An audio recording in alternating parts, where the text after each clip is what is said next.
Alors, dans cette formation, dans cette partie plutôt, nous allons voir la topologie et la représentation du réseau.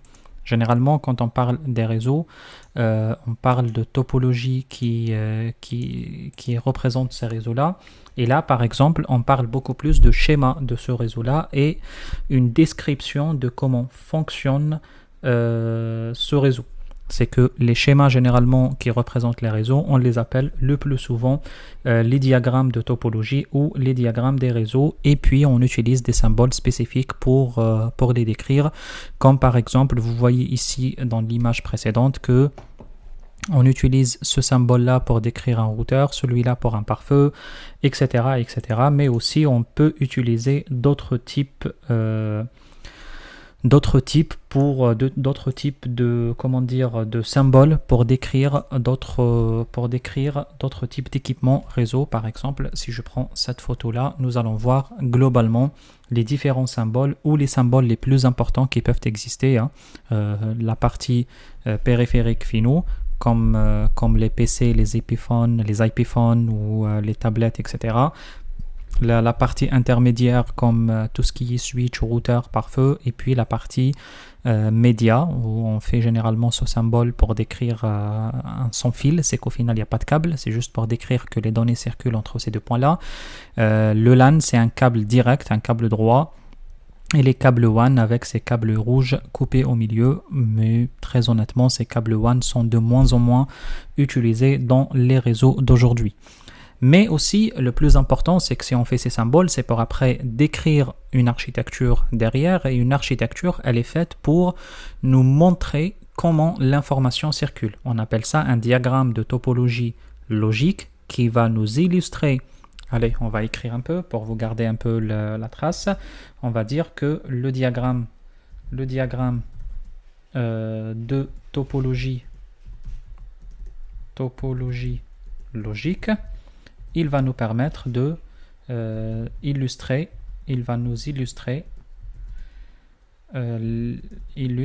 les dispositifs,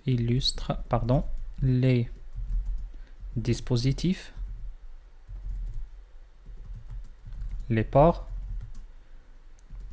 et le système d'adressage. C'est qu'au final, quand on met en place ce genre de dispositif, quand on met en place ce genre d'architecture, le but, ça sera de mettre en place, de montrer quelle est l'importance de ces éléments-là. Prenons un exemple d'une architecture comme celle-là. Le but de mettre en place cette architecture, c'est justement de montrer, de mettre en évidence toute la partie logique de réseau, tout le fonctionnement de réseau, comment le réseau fonctionne. Prenons une machine ici, elle se situe dans le réseau 192.168.11.0. Cette machine, elle veut aller sur Internet. Comment ça va aller ? Vous voyez comme ça, c'est clair, on va traverser le S2, et puis on va traverser le R1, et puis on va sortir sur Internet. Là, vous voyez qu'une topologie logique, elle a comme objectif principal de nous illustrer, de nous mettre en évidence, de nous mettre en place la partie architecture logique, la partie comment la donnée elle circule sur le réseau. Par contre, il y a un autre type de topologie qu'on appelle la topologie physique, qui lui, par contre, il va nous illustrer l'emplacement physique des dispositifs intermédiaires et de l'installation des câbles. C'est que généralement, les schémas des réseaux que vous allez mettre en place, que vous allez préparer une fois vous devenez expert, ça sera un schéma logique qui va décrire la donnée, comment elle circule, mais aussi ça sera un schéma physique qui va nous mettre en évidence les équipements, comment ils sont placés et sur quel port ils sont branchés sur chaque équipement. Je vais écrire ça aussi, je vais vous écrire ça. Alors, les diagrammes de topologie physique. Le diagramme de topologie physique, qu'est-ce qu'il fait ? Il illustre l'emplacement physique des dispositifs intermédiaires et de l'installation des câbles. Prenons un exemple. Le même schéma que vous voyez ici, je peux le mettre en schéma physique de cette façon-là, de cette manière-là. C'est qu'en parlant physiquement, qu'est-ce que je mets en évidence? Je mets en évidence que par exemple, ce switch-là, avec ce routeur-là, avec ce switch-là, il se situe dans le même emplacement, dans le même endroit. On appelle ça dans le langage de réseau les LT ou les locaux techniques. Généralement, dans le langage, on l'appelle RM comme server room. Là, par exemple, on met en évidence que ce PC et cette imprimante se situent où? Dans IT Office. Et on précise l'emplacement précis. Là, on précise que on est dans le shelf, comment dire en français le shelf, les armoires, si je peux dire ça comme ça, les racks ou les armoires 1, 2, 3, etc. qui se situent dans la classe 1, la classe 2, la classe 3, etc. Vous voyez que le but d'un schéma physique, ça sera d'illustrer beaucoup plus l'emplacement des équipements que d'illustrer, que de mettre en évidence comment la donnée elle circule. Ce qu'il faut retenir de cette partie, c'est ça. Après, quels sont les types de réseaux? Type de réseau. Ouais, ok, on va laisser ça comme ça en pluriel. Type des réseaux. Alors, sur les réseaux, on distingue plusieurs types. On a tout simplement le réseau de type SOHO, Small Office, Home Office. C'est tout simplement les réseaux de type Small Office, Home Office. C'est des réseaux de type très petit et très adapté à un contexte petit. Ça peut être ou bien une maison, ça peut être ou bien un bureau, une société de 3, 4, 5 personnes, des choses comme ça, les TPE, etc. Les réseaux SOHO ou Small Office Home Office, c'est des réseaux généralement qui se caractérisent par le fait d'avoir très peu d'équipements, le fait d'avoir des équipements intermédiaires de niveau très basique, une box Internet suffira largement pour se connecter sur Internet, etc. etc. Je pense que ce réseau n'est pas le plus important dans le cadre de cette formation et on ne fait pas généralement des formations de niveau CCNA qui sont très avancées quand même pour configurer des réseaux de type SOHO. C'est ce qui fait que on va bypasser ça pour aller vers les parties les plus importantes qui sont les réseaux LAN et le réseau WAN. Alors, quand on parle généralement de la définition classique de type LAN et WAN, là-dessus, quand même, il faut préciser, il faut détailler quelques éléments qui sont très importants à mes yeux pour faire comprendre très très bien à tout le monde ce que signifie le mot LAN et le mot WAN. Alors, quand on parle de LAN, on parle d'un réseau qu'on appelle Local Area Network. C'est quoi Local Area Network? C'est un réseau, un périmètre local. Logiquement, comme ça, juste d'imagination, quand on dit réseau local, on dit le réseau d'une entreprise, on dit le réseau d'un siège. Vous avez une société qui se situe à Paris, elle a un réseau. On dit que ça, c'est un LAN. On a par exemple le réseau d'un cabinet médical ou le réseau... Bref, vous avez compris le principe, c'est un réseau qui groupe un certain nombre d'utilisateurs qui, géographiquement, ils sont tous reliés ensemble entre eux. Attention, ce n'est pas vraiment la définition théorique du terme LAN, et je vais laisser ça de côté dans un premier temps, ce n'est pas le but. Le but, ça sera de vulgariser un peu le métier, ça sera de vulgariser la compréhension de ce genre de choses. Mais en avançant dans le cours, vous allez comprendre que la définition théorique du mot LAN n'est pas vraiment ça. Je vais vous le dire très très rapidement, mais comme je vous ai dit, ce n'est pas du tout le but. Si on prend par exemple un immeuble, un très grand immeuble d'une entreprise qui est composé de plusieurs étages, 1, 2, 3, 4, 5, 6, etc.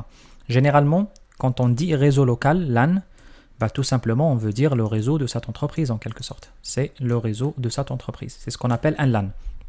Mais dans la définition théorique, non. Ça, on appelle ça un réseau campus qui est composé de plusieurs LAN à l'intérieur interconnectés entre eux. Mais prenez-le, comme je vous ai dit, prenez-le comme une règle. Un réseau LAN, c'est tout un réseau qui est groupé d'un endroit, d'une entreprise, qui est groupé géographiquement dans un périmètre restreint. Même si on parle d'une entreprise qui a la taille de je ne sais pas quelle taille, de Total ou de je ne sais pas quoi, qui a 40 ou 50 étages à la Défense, ça ne change rien du tout, ça reste un LAN. Ce n'est pas vrai, comme j'ai dit, sur le plan théorique, parce que le LAN, sur le plan théorique, c'est tous les équipements qui partagent le même plan d'adressage réseau. Vous n'avez rien compris, vous voyez, parce que vous ne connaissez pas ce que c'est adresse réseau, ce que c'est adresse haute, parce qu'on n'a pas fait ça encore. C'est pour ça que même le terme théorique, l'explication théorique du terme, elle est très très peu utilisée. Vous voyez un expert réseau CCIE, si vous lui dites ça, il Il ne comprend pas grand-chose. Pourquoi? Parce que cette définition théorique n'est pas très pratique en réalité. C'est ce qui fait que prenez ça simplement. Vous voyez un site central d'une entreprise ici. Tout ça, on appelle ça un LAN. Prenez ça, une branche, un site distant autrement dit. Par exemple, on est à Lyon ici. C'est un LAN. On a par exemple quelqu'un qui travaille de chez lui avec des périphériques aussi. Il a aussi un LAN.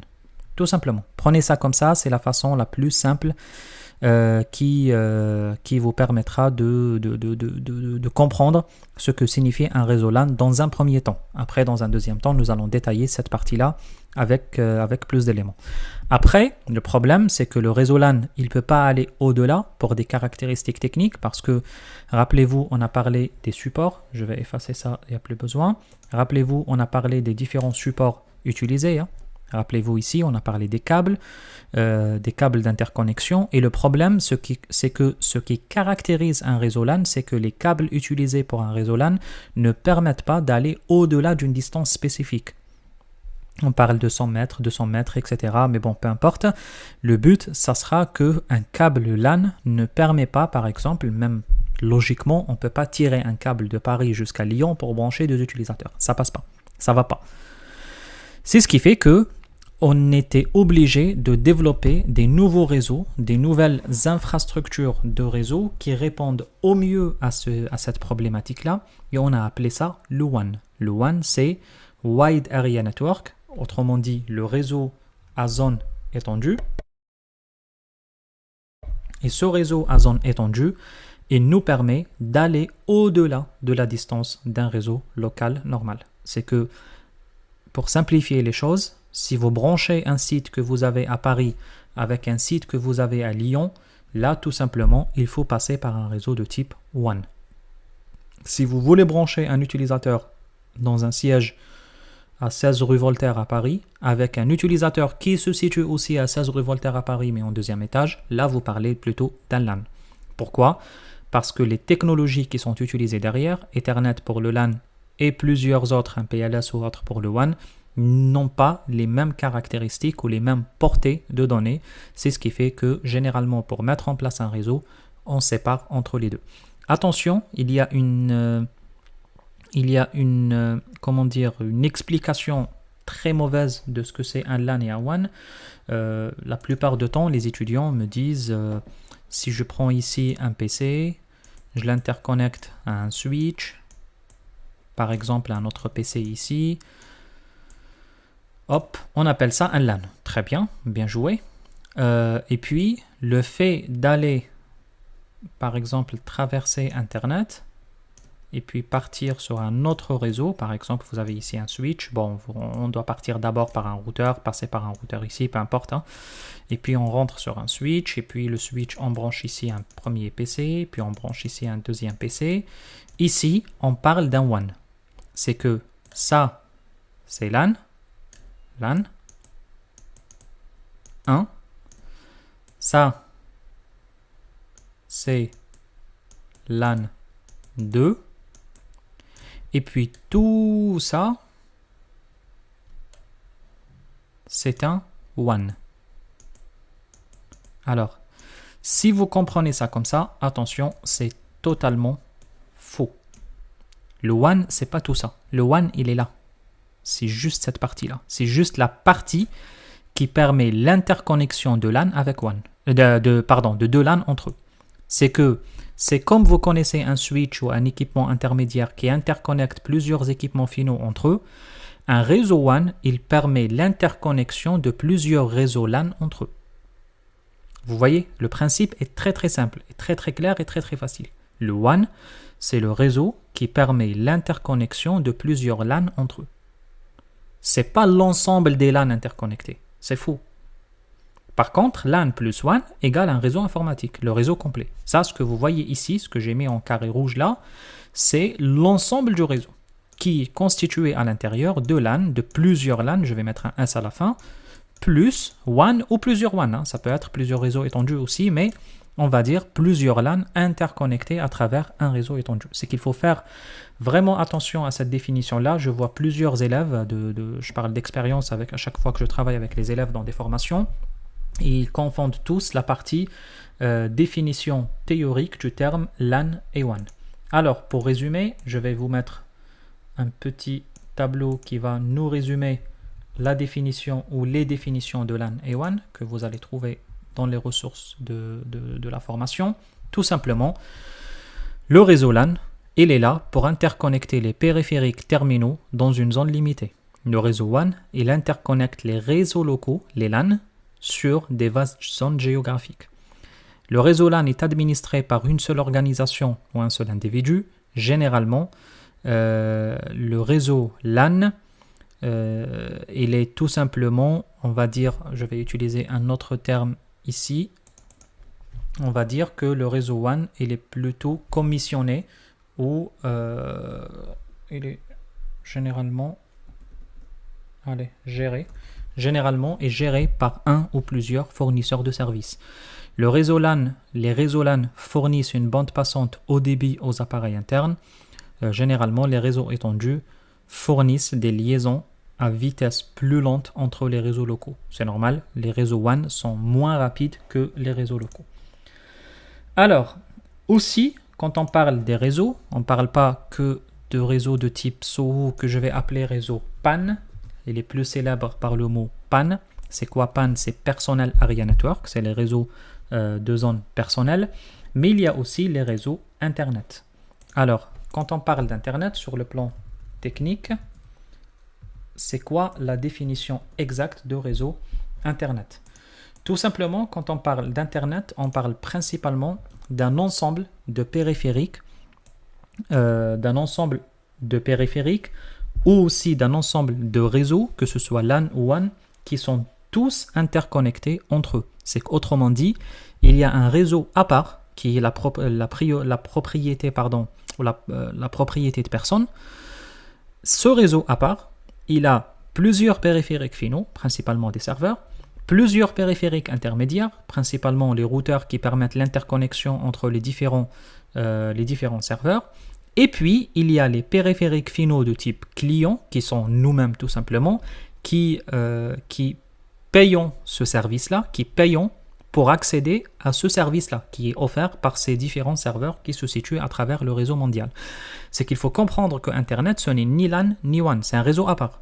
Carrément, c'est un réseau à part, développé à part, qui est constitué de plusieurs LAN et de plusieurs WAN, qui sont tous à côté, l'un à côté de l'autre, et qui sont tous interconnectés l'un avec l'autre, et qui sont tous gérés par ce qu'on appelle un fournisseur d'accès Internet, qui sont les opérateurs de téléphonie. En France, on a 4, Orange, SFR, Bouygues et Free. C'est qu'au final, ces opérateurs de téléphonie, ces opérateurs d'Internet, ils nous permettent d'accéder aux différents services qui sont offerts par les organismes qui publient des données sur ce réseau Internet. Alors, attention à quelques définitions très très importantes, parce que quand on parle de réseau Internet, on parle de termes qui nous reviennent comme ça à la tête toujours, qui sont intranet, extranet et Internet. Généralement, on entend des définitions comme ça, de type intranet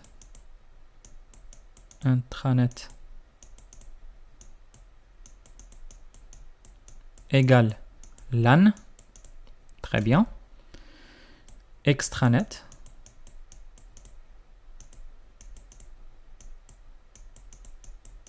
égale WAN. Et j'entends aussi d'autres définitions qui disent que Internet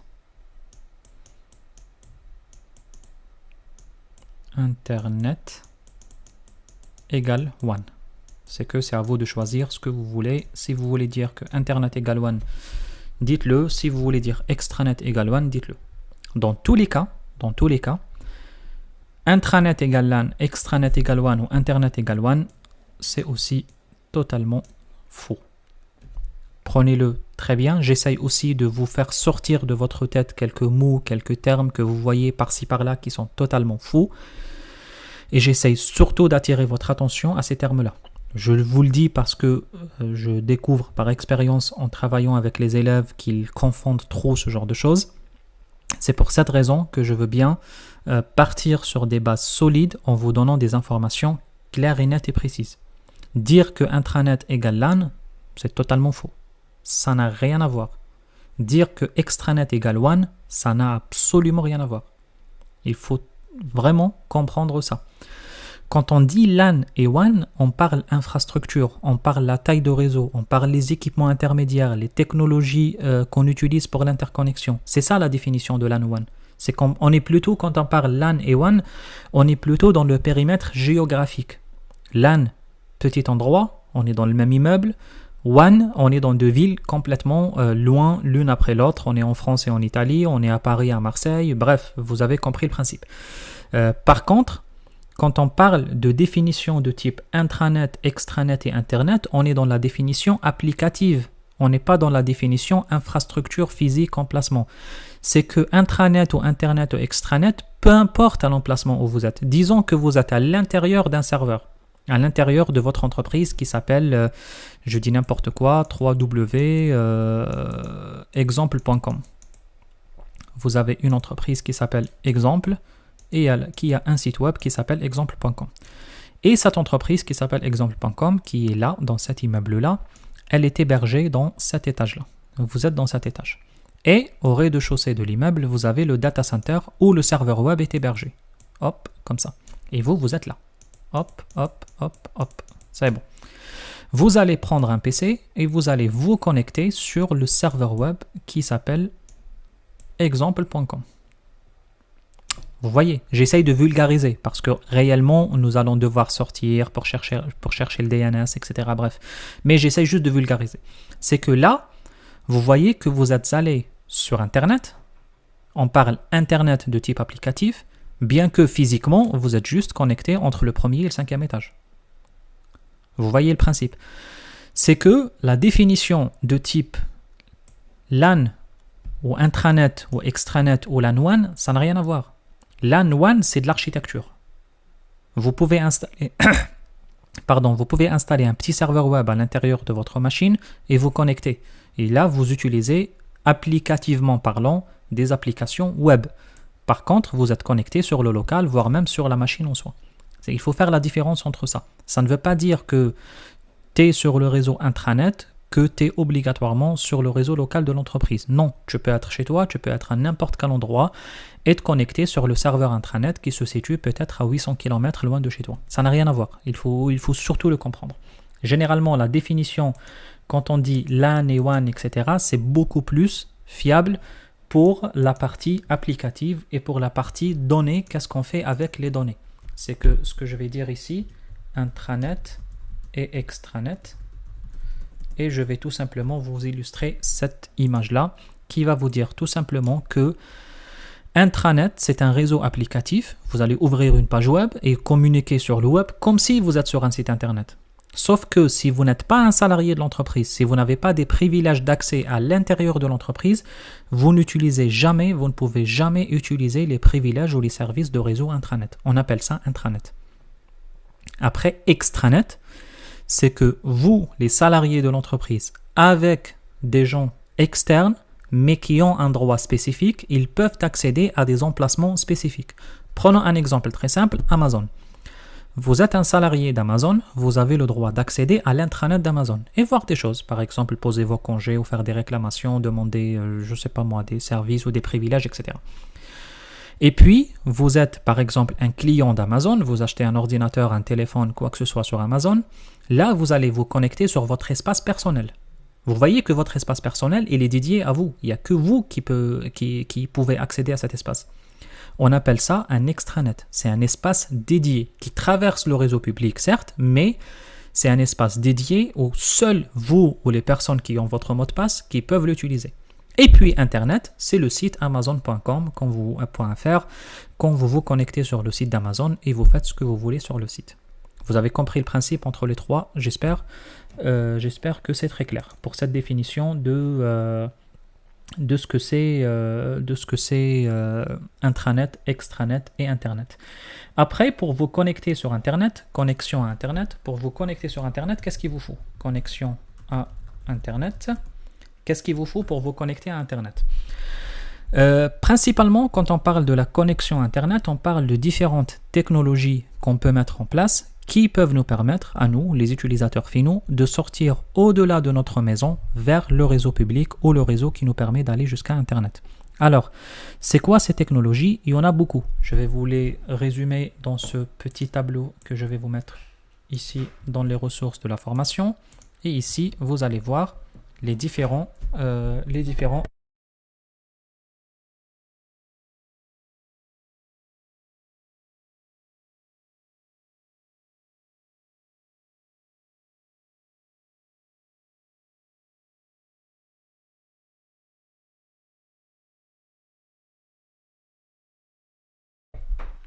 Alors, ici, nous allons avoir la partie accès Internet grâce au câble, l'accès Internet DSL, l'accès Internet cellulaire, satellite et même la ligne commutée. C'est tout simplement les différentes technologies. Le but, c'est pas de faire un cours détaillé sur chacune de ces technologies, mais surtout, ou plutôt beaucoup plus de vous expliquer très rapidement ce que signifie chacun de ces termes-là. L'accès par câble, c'est l'accès à large bande passante. C'est une technologie qui est un peu ancienne mais qui existe toujours. C'est le fait de dédier un câble direct à l'utilisateur pour l'accès à Internet. L'accès DSL, c'est l'accès qu'on connaît peut-être tous parce qu'on a des connexions de type ADSL, SDSL, etc. On appelle ça la technologie XDSL.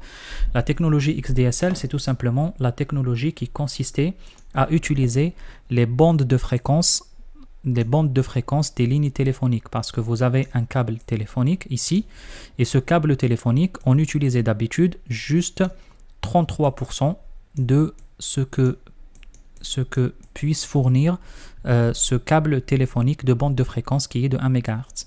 Alors ce qui fait que 64% de la bande de fréquence restante, elle est libre, elle sert à rien. Du coup, qu'est-ce qu'on s'est dit? On s'est dit, grâce à la technologie Digital Synchronous, DSL, nous allons pouvoir tirer le trafic de data qui va traverser tout simplement ce réseau Internet, ce réseau de données, ce réseau téléphonique.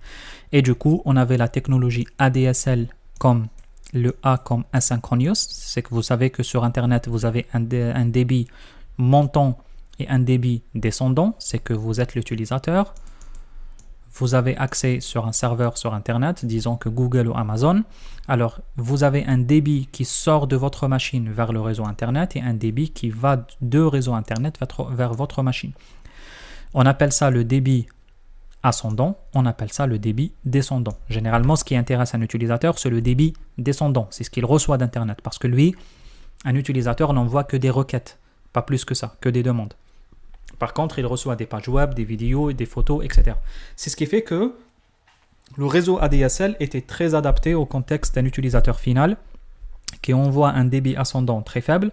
Par contre, il reçoit un débit descendant bien de quelques mégas. Il peut aller théoriquement jusqu'à 8 mégas, mais moins en réalité. Et c'est ce qui permettait tout simplement aux utilisateurs de bien vivre dans une époque avec Internet. Sauf que c'est plus le cas maintenant parce que avec l'utilisation de cloud, l'ADSL ne permet pas vraiment de charger des fichiers sur le net parce que le débit va devenir dans ces conditions-là important, que ce soit dans le sens ascendant ou le sens descendant. C'est ce qui fait que, par exemple, les entreprises ou ceux qui souhaitent, ils peuvent avoir des connexions de type SDSL, comme Synchronous Digital. Et là, ça veut dire quoi? Tout simplement, c'est que le débit ascendant et le débit descendant sont synchronisés. C'est que c'est le même débit des deux côtés, ou même peut-être l'un est mieux que l'autre avec juste quelques mégas ou quelques kilos. Mais généralement, sont les mêmes dans le sens ascendant ou descendant. Vous avez la connexion cellulaire, c'est le fait d'utiliser les données de téléphonie mobile classique, comme la 4G ou la 5G. La connexion satellite, c'est le fait d'utiliser des antennes satellites pour l'interconnexion. Et puis les lignes commutées, c'est quelque chose qui, à mon sens, n'existe plus aujourd'hui. Ça ne sert même plus à rien de le détailler ou de l'expliquer. Aussi, vous avez les connexions Internet d'entreprise qui utilisent principalement le même principe. Hein. Je vous l'ai expliqué, ça ne sert à rien de vous polluer la tête encore avec plus de définitions théoriques. Le SDSL, par exemple, dans la technologie DSL, est plus adapté aux entreprises qu'aux particuliers. Un dernier point, juste avant de terminer cette partie, c'est ce qu'on appelle les réseaux convergents, tout simplement. Les réseaux convergents, c'est réseau convergent. C'est quand on parle des réseaux convergents aujourd'hui, on parle tout simplement des réseaux qui permettent à la fois de faire passer la donnée, de faire passer la vidéo, de faire passer aussi l'appel téléphonique sur le même support de réseau. Ça vous paraît une évidence? Vous allez me dire oui, mais c'est normal. Avec notre box de chez nous, on arrive à se connecter sur Internet, on arrive à passer des appels téléphoniques, on arrive à utiliser Teams ou Skype, on arrive à utiliser WhatsApp, on arrive à regarder Netflix, on arrive à faire beaucoup de choses, le YouTube par exemple qui nous montre des vidéos, mais c'est normal, de quoi tu parles?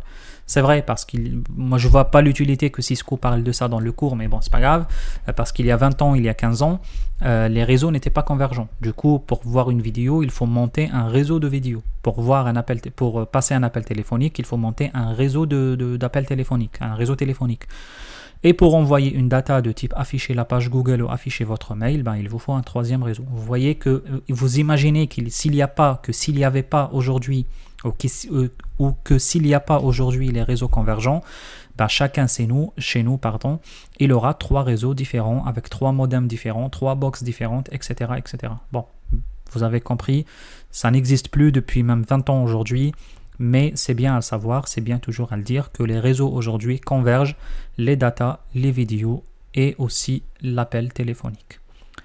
On va s'arrêter là pour cette partie-là et puis on va continuer pour les parties qui nous restent dans la prochaine vidéo. N'hésitez pas à m'écrire si vous avez besoin de plus de questions ou d'éclaircissements. Allez, salut!